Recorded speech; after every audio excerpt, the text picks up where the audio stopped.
Hey everybody, it's me. It's kind of evening time, so I'm going to say it's Lights Out with Lisa.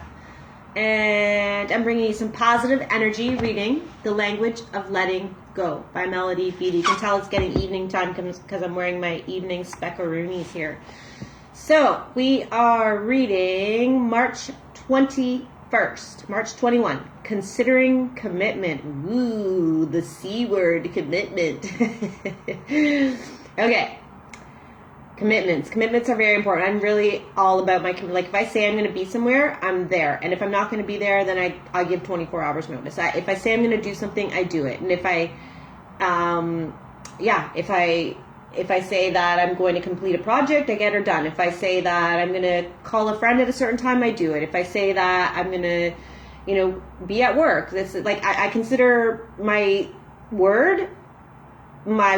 And it matters a lot. So I give the same commitment, like when my job starts at 2:00, I give that same kind of, I got to be there too. I give that same commitment to a phone call to a friend or, any kind of arrangement I make with someone or, any date or any, I stick to my commitments. If I say I'm going to do it, I do it. So considering commitment, pay attention to your commitments. While many of us fear committing, that's why I called it the C word. While many of us fear committing, it's good to weigh the cost of any commitment we are considering. Any commitment. Yeah, I'll call you at 5:00. Or, yeah, I'll be there at 8. Or, yes, I will get your groceries for you, neighbor. Or, yes, any of these things are all a commitment. Okay? So, it's good to weigh the cost of any commitment we are considering. So we should consider what we say, when we say, oh yeah, I'll call you, or yeah, we can go over, we can hang out next weekend, or whatever these things you say to people, consider what you're saying. We need to feel consistently positive that it's an appropriate commitment for us. A lot of us just say, yeah, but let's consider, is it appropriate? If it's not, then let's not commit to it. Many of us have a history of leaping headfirst into commitments without weighing the cost and the possible consequences of that particular commitment. We're like, yeah, no problem. I'll be there. I'll do it. But did we plan to do something else with someone else? Or did we plan to do laundry or do our taxes? Or do we have some other commitment? And then we start committing to other things. We got to reel it in and consider what we are jumping into when we say yes. So many of us have a history of leaping headfirst into commitments without weighing the cost and the possible consequences of that particular commitment. If I do that, I can't do this. If I'm going to be there, then I can't be there. Commitments are a major thing, and we make them throughout our day, every single day.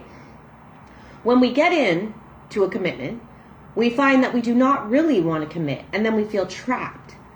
So we didn't really want to do it, but now we feel and then we feel trapped, and then we end up hurting someone because we give them a last minute cancel, or we change our minds, or so not only are we involved, but someone else is involved in what we, in being speakers of being walkers of our talkers.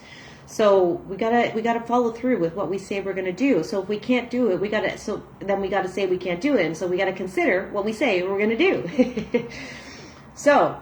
We get in there and we find we really do not want to commit, and then we feel trapped. Some of us may become afraid of losing out on a particular opportunity if we don't commit. Oh, I'm scared if I say I can't go to that party, I'm scared I'm going to miss out or lose out, and then we commit, but it's really not good for us. And that can, partake in anything. So some of us may be afraid of losing out on a particular opportunity if we don't commit. It is true that we will lose out on certain opportunities if we are unwilling to commit. We will lose out on something, but we got to weigh these things. What's the cost? We will need to weigh, there we go. We will need to weigh the commitment. We still need to become clear about whether that commitment seems right for us. So is it really right for us? And this is all about taking care of ourselves. If it isn't, we need to be direct and honest with others and ourselves. If it isn't, it's okay to have self-care. It's okay to take care of yourself. It's okay to have your own schedule. It's okay to make your own plans. It's okay to live your life.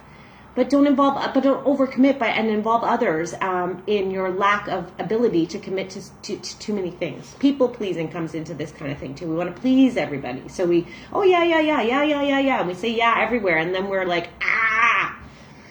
So it's okay to say no and take care of ourselves. So be patient. Do some soul searching. Wait for a clear answer. Back a bunch of readings ago, it's talked about pausing, thinking things through. We need to think things through. Pause, question, ask ourselves if it's really right for us. Be patient. Do some soul searching. Wait for a clear answer. We need to make our commitments not in urgency or panic. Again, we can't do things in panic. I talked about that in a previous video. When we're in panic mode, we're in fear, and that's why they say in an accident or something like, nobody panic, or there's a big fire. Don't panic, because your frontal lobe of your brain, where you actually process thinking, turns off when you're in panic mode and in fear mode. So we can't, we can't make decisions from that space. So do some soul searching. Wait for a clear answer. We need to make our commitments not in urgency or panic, but in quiet confidence that what we are committing to is right for us. So we got to get quiet, and we got to really ask ourselves, is this the right thing for me to do? Whether it be take on a new job, or whether it be take on a new responsibility, or whether it be get into a new relationship, or whether it be I don't know, some new project that you've told the neighbor you're going to help them with, or, helping a friend move, or on the weekend. Like, we want to say, yeah, I'll be there, but like, is it really right for you? So don't be so easy to jump the gun and say yes. Pause, get quiet, and think about, is this right for us? And you do this with little things, and then when something major, when there's a big thing, you have practice, and then you can make a better decision from that point. So if something within us says no, find the courage to trust that. Have courage to be able to say no. Trust that voice. This is not the last chance. This is not the only opportunity that you'll ever have to help your friend or be at that party or whatever it may be. It's not the last chance. Don't panic. We don't have to commit to what isn't right for us. Even if we try to tell ourselves that it should be right, and I should be there, I should go to that family party. But what if there's someone there that's, triggers you, or maybe there's someone there that you're in conflict with, and it's just going to be a nightmare, and you're going to have to like hold it together all day, and then it's not going to be fun and enjoyable, and then what's the point? So, but we tell ourselves like, oh, I should go, but no. If it's not right for you, then you shouldn't commit.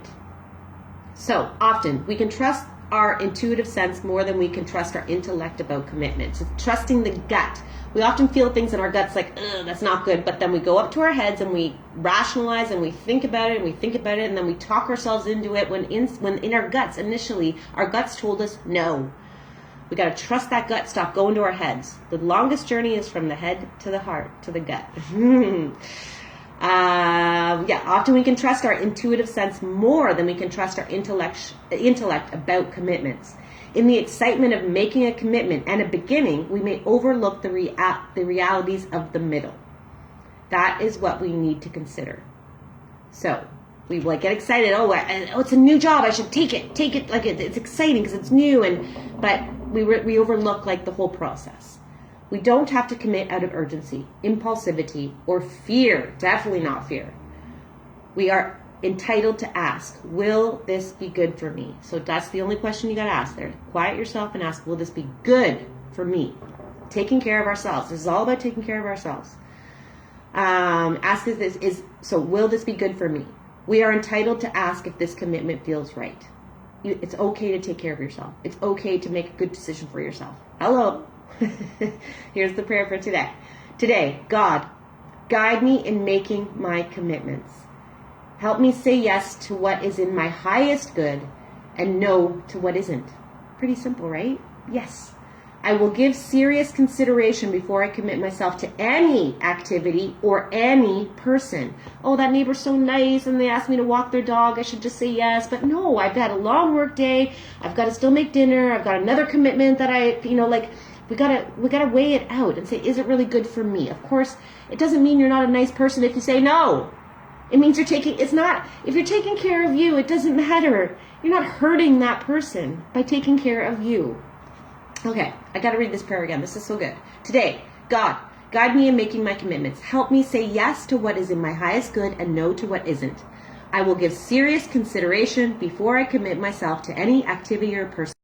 I will take the time to consider if the commitment is really what I want. Amen to that. Thanks for watching. Have a great evening, everybody. Love you all.